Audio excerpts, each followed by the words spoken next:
अयोध्या की शांति भरी रात थी। चंदनी रात में चंदनी बिखेर रही थी और मंद मंद हवा बहुत सुकून लाई थी। अचानक एक रहस्यमय और भयंकर रूप धारण करने वाली चुड़ैल अयोध्या की ओर बढ़ रही थी। चुड़ैल का नाम लीला था। वह अपने साए के साथ चलती थी और उसकी आंखों में खौफनाक चमक थी। लेकिन इस बार लीला का मंजिल अयोध्या का विशेष मंदिर था। उसकी भयानक शक्तियों ने उसे वहां के प्रति आकर्षित किया था। बड़े आए राम मंदिर का निर्माण करने वाले, मैं भी देखती हूँ ये लोग कैसे निर्माण करते हैं अयोध्या के राम मंदिर का। सुना है बहुत सारा खर्चा किया है इन लोगों ने राम मंदिर के ऊपर। अरे वहाँ तो मैं अपनी एक विशालकाय मूर्ति बनवाऊंगी, जिसे देखकर आसपास के सभी लोग लगाएंगे थर थर कांपेंगे। अयोध्या की सड़कों पर एक बच्चा भटक रहा था। बच्चा अपनी माँ की खोई हुई तस्वीर को लेकर रो रहा था।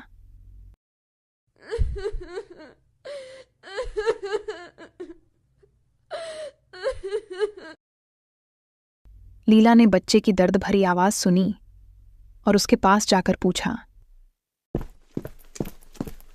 तू यहाँ क्यों रो रहा है बच्चा?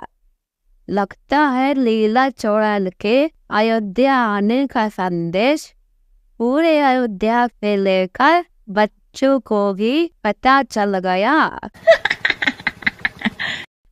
शायद लीला के खौफ से इन बच्चों के मम्मी डैडी इसे छोड़कर भाग चुके हैं।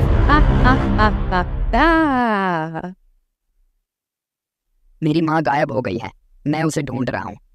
क्या आप मेरी माँ को ढूंढने में मेरी मदद करोगी? क्या कहा तूने? मैं तेरी माँ को ढूंढने में तेरी मदद करूं? लेकिन उससे पहले तुझे मेरी भूख शांत करनी होगी। मुझे बहुत जोर से भूख लगी है। ये कहकर चुड़ैल हंसने लगी और बच्चा चुड़ैल से बड़े प्यार से बोला, चुड़ैल जी, अगर आपको भूख लगी है तो आप मेरे घर पर चलो। वहाँ पर मेरी माँ ने बहुत सारा खाना बनाया है, आपको ज़रूर पसंद आएगा। मैं आपको अपना खाना भी दे दूँगा। ओ बेटा, मैं तुम्हारे साथ जरूर चलती, पर क्या करूं, मेरी भूख तो इस सब्जी से मिटती ही नहीं। मुझे अपनी भूख मिटाने के लिए तुम्हें खाना पड़ेगा। पर तुम चिंता मत करो, शायद तुम्हारी माँ तुम्हें मेरे पेट में जाकर मिल जाए। अगर मुझे खाकर आपकी भूख मिटती है तो ये मेरा सौभाग्य होगा। मैं आपको मना नहीं कर सकता क्योंकि आप मुझसे उम्र में बड़ी हो। इतना सुनकर लीला की आंख भर आई।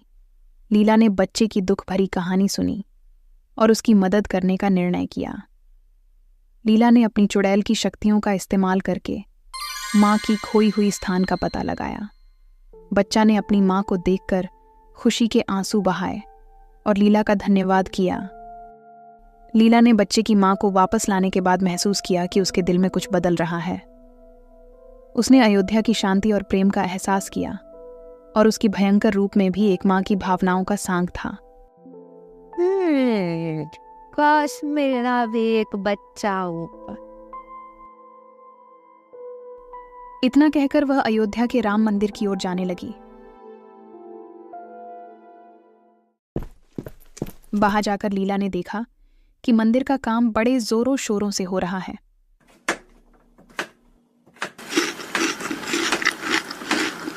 इतना बड़ा मंदिर बना दिया, पर क्या फायदा हुआ? यह तो अब लीला के कहर से टूट टूट कर बिखर जाएगा। और वहां तो मैं बनवाऊंगी अपने एक विशालकाय मूर्ति। तभी वहां से एक साधु गुजर रहे हैं। वह लीला को देखकर बड़े जोर से कहते हैं, चल चुड़ैल, जल्दी से काम पर लग जा, बहुत समय लगा दिया। अरे अब ज्यादा सोच मत, क्योंकि तेरा जन्म ही राम मंदिर बनाने के लिए हुआ है। मैं सब जानता हूं तेरे बारे में। राम मंदिर को पूरा करके तुझे शांति प्राप्त होगी और जल्दी ही तेरा अयोध्या में नया जन्म होगा और तुझे बच्चों का प्यार भी मिलेगा। इतना सुनकर लीला खुश हो जाती है और राम मंदिर की दीवालों में काम करने लगती है।